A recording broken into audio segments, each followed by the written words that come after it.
Welcome to Sweet Life Beat Life. We hope this video helps. You start by preparing the image and placing it on the slide. Insert the picture now using Insert Pictures and pick the correct source. This ensures PowerPoint links the right file.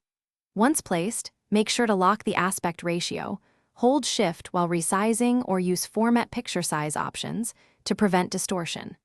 Also check resolution.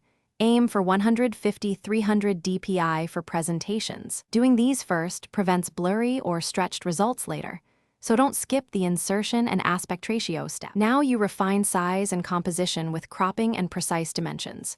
Use crop to fill when you want the subject centered, drag the handles to reposition the framing, and click crop again to commit. Next, open format size and enter exact width and height in cm or in for consistent slides. If file size is an issue, compress pictures but choose Apply to Selected Picture only and a moderate resolution. These steps give a clean, consistent look while preserving image quality for the projector or screen. Finish by fixing color and cleaning the background so the image integrates with your slide. Open picture format and adjust corrections for brightness and contrast, then tweak color for saturation or temperature. This helps legibility against text.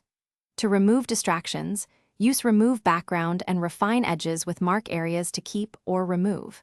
If the image still looks wrong, reinsert the original file or switch to PNG for transparency. Make sure the file format and compression weren't the culprits. One tip, save a copy before major edits. Thanks for watching. Consider subscribing if we helped you.